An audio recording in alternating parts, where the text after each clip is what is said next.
ഇന്ന് നമുക്ക് button hole വെച്ചിട്ട് സ്കാലപ്പ് എങ്ങനെയാണ് ചെയ്യുന്നത് നോക്കാം. അതിന് വേണ്ടിയിട്ട് നമ്മൾ തിരിച്ചാണ് സ്കാലപ്പിൻ്റെ ഷേപ്പ് വരച്ചേക്കുന്നത്. തിരിച്ച് വെച്ചിട്ട്, അതായത് നമ്മൾ സ്കാലപ്പ് താഴോട്ട് ലോക്ക് ചെയ്യാനാണ് പഠിച്ചത്. അപ്പം നമ്മൾ ചെയ്യുന്നത് ഈ ഒരു രീതിക്കാണെങ്കിൽ കുറച്ചുകൂടെ എളുപ്പമായിരിക്കും. ഞാൻ 2 ലൈൻസ് വരച്ചു കൊടുക്കുന്നുണ്ട്.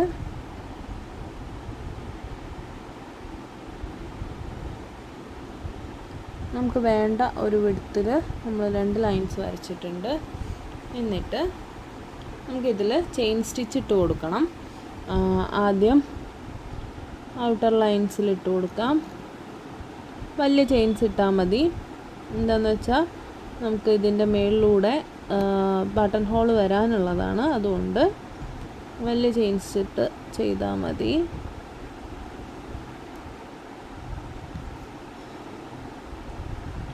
നമ്മൾ ഷോളിൽ അല്ലെങ്കിൽ നമുക്ക് ബ്ലൗസിൻ്റെ സ്ലീവ്, ക്രോപ്പ് ടോപ്സിൻ്റെ പോർഷനിൽ ആ ഒരു താഴ്ഭാഗം ഒക്കെ ചെയ്യാനായിട്ട് കുറച്ചുകൂടെ ഭംഗിയുണ്ടാവും ഇത് വെച്ച് ചെയ്താൽ. ബട്ടൺ ഹോൾ വെച്ചിട്ട് നമ്മൾ ഷോളിലൊക്കെ ചെയ്യുമ്പോൾ നന്നായിട്ട് ടൈം എടുക്കും. പക്ഷേ ഇത് സ്ലീവിലെ ബോർഡറിൽ അങ്ങനെയൊക്കെ വരുമ്പോൾ കുറച്ചുകൂടെ ഭംഗിയുണ്ടാവും, കുറച്ചുകൂടെ ഫിനിഷിങ്ങും ഉണ്ടാവും. ബട്ടൺ ഹോൾ വെച്ച് ചെയ്യുമ്പോൾ, സ്കാലപ്പ് വർക്കിൽ ചെയ്യുമ്പോൾ കുറച്ച് അധികം ഫിനിഷിങ് കിട്ടും.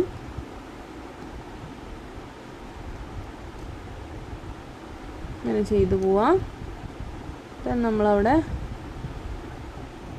എൻഡ് ലോക്ക് ഇടണം, എൻഡ് വരെ ചെയ്തു പോകണം. എന്നിട്ട് നമ്മൾ ഇപ്പുറത്തേലേക്ക് കടക്കുവാണ്. ഇപ്പുറത്ത് ചെയ്യുമ്പോഴും അതുപോലെ വലിയ ലൈൻസായിട്ട് തന്നെ ചെയ്താൽ മതി. കോർണറുകളിലൊക്കെ ചെറിയ കോർണറുകളൊക്കെ വരുന്നില്ലേ, അവിടെയൊക്കെ നമ്മൾ ചെയിൻ ലോക്ക് കൊടുത്തുകൊണ്ട് തന്നെ വേണേ പോകാനായിട്ട്. ചെറിയ ചെയിൻ ലോക്ക് കൊടുക്കണം, എന്നാലേ ആ ഷേപ്പുകൾ അതുപോലെ നിൽക്കത്തുള്ളൂ. നമ്മൾ ബട്ടൺ ഹോൾ ചെയ്ത് വരുമ്പോഴും അവിടെ നീറ്റായിട്ട് കിട്ടണമെന്നുണ്ടെങ്കിൽ നമ്മൾ തുടക്കത്തിലേ കൊടുക്കുന്ന ലൈൻസൊക്കെ ആ ഒരു കോർണർ സ്റ്റിച്ച് ഇട്ടിട്ട് തന്നെ പോകണം.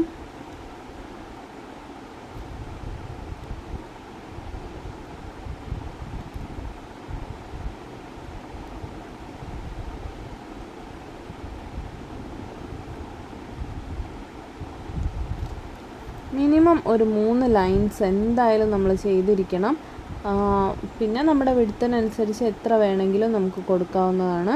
മിനിമം 3 എണ്ണം നിർബന്ധമാണ് കേട്ടോ.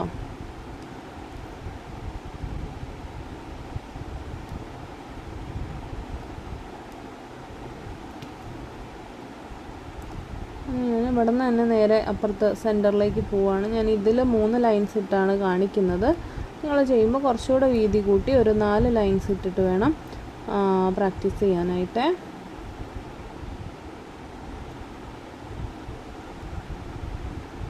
ഈ ചെയ്തതിൻ്റെ ഇടയ്ക്കൂടെ നമ്മൾ സരി ത്രെഡ് ഇട്ട് ഒരു ലൈനും കൂടെ ചെയ്യുവാണ്. സരി ത്രെഡ് വെച്ചാണ് നോർമലി നമ്മളിത് ചെയ്യുന്നത്. സ്കാലപ്പ് കട്ട് ചെയ്യുമ്പോൾ കുറച്ചുകൂടെ സേഫായിട്ടിരിക്കുന്നത് സരി ത്രെഡ് വെച്ച് ചെയ്യുമ്പോഴാണ്.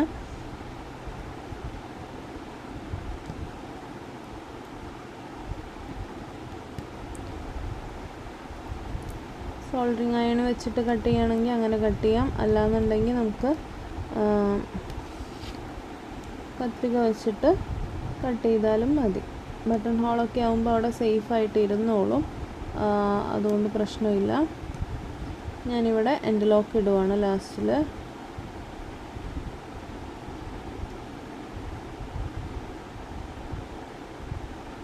മിനിമം ഇത്ര ലൈൻസ് ഫില്ല് ചെയ്യണം. എന്നിട്ട് നമുക്ക് ബട്ടൺ ഹോൾ സ്റ്റിച്ച് ചെയ്യാം.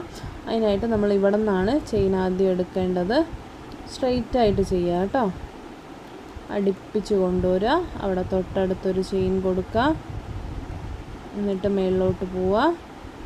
ഇത് അടുപ്പിച്ച് വെച്ച് ചെയ്യാനായിട്ട് ശ്രദ്ധിക്കണം കേട്ടോ. ഈ മേളിൽ കൊടുക്കുന്ന ലൈന് കുറച്ചുകൂടെ അടുത്തടുത്ത് ചെയ്യുവാണെങ്കിൽ നന്നായിട്ട് തിക്കായിട്ട് ഇരുന്നോളും. പിന്നെ വലിച്ച് ടൈറ്റ് ചെയ്യുമ്പോൾ അധികം തുണീനെ അങ്ങ് ഇതാവാത്ത രീതിയിൽ വലിക്കുവാണെങ്കിൽ ആ വീതിയും അതുപോലെ തന്നെ നിന്നോളും. നമ്മൾ നന്നേ തിന്നായിട്ടുള്ള ക്ലോത്തൊക്കെ ആയിരിക്കും ഷോളിനൊക്കെ യൂസ് ചെയ്യുന്നത്. ഷോളിലൊക്കെ ചെയ്യുവാണെങ്കിൽ നമ്മൾ ജോർജറ്റൊക്കെ ആയിരിക്കും അല്ലെങ്കിൽ നെറ്റൊക്കെ ആയിരിക്കും യൂസ് ചെയ്യുന്നത്. അപ്പോൾ അധികം വലിച്ചാൽ തുണി അങ്ങ് അടുത്ത് വരും. അപ്പോൾ അത് നോക്കിയിട്ട് വേണം ചെയ്യാൻ കേട്ടോ. അടുപ്പിച്ച് വെച്ച് ഇങ്ങനെ ഫില്ല് ചെയ്ത് പോവുകയാണ് വേണ്ടത്. നമ്മുടെ സ്കാലപ്പ് എപ്പോഴും ഭംഗിയിൽ ഇരിക്കണമെന്നുണ്ടെങ്കിൽ ഇങ്ങനെ, അതായത് സ്ലീവിൽ അങ്ങനത്തേലൊക്കെ ചെയ്യുമ്പോൾ കുറച്ചുകൂടെ ഒരു സ്റ്റേബിളായിട്ട് നിന്നോളും ഇങ്ങനെ ചെയ്യുമ്പോൾ.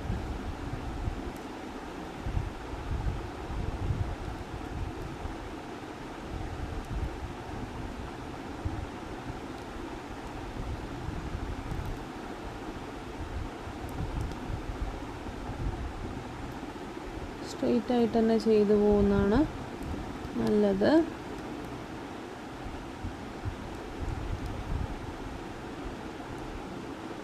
നമ്മളിതിൻ്റെ ഇടയ്ക്ക് 4 ലൈൻസൊക്കെ കൊടുക്കുവാണെങ്കിൽ നമുക്ക് കുറച്ചുകൂടെ തിക്കായിട്ടുള്ള ആ ഒരു ഇത് കിട്ടും. ഇതിപ്പോൾ തുണി അടുക്കുന്നത് കണ്ടില്ലേ, ആ അടുക്കുന്ന ഒരു പ്രശ്നം അവിടെ വരത്തില്ല ഉള്ളിൽ അത്രയും ത്രെഡ് ഉണ്ടെങ്കിൽ.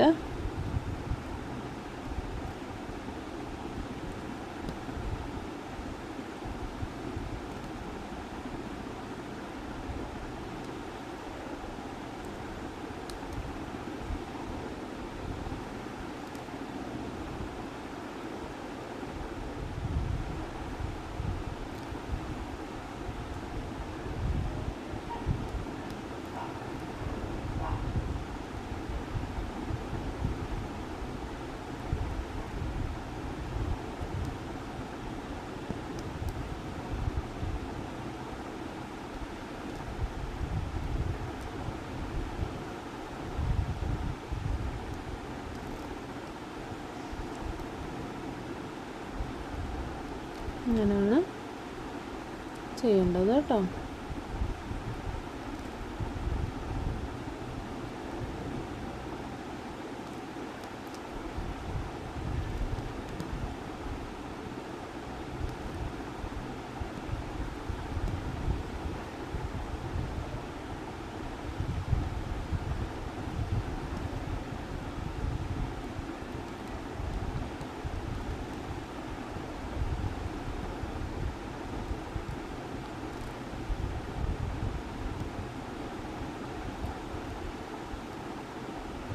സ്ട്രെയിറ്റ് ആയിട്ട് തന്നെ ചെയ്തു പോയാൽ മതി, ചരിക്കരുത്. ചരിച്ചാൽ നമുക്ക് കോർണർ നീറ്റായിട്ട് കിട്ടത്തില്ല കേട്ടോ.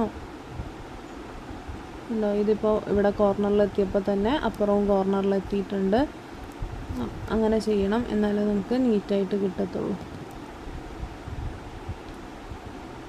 ഓക്കെ.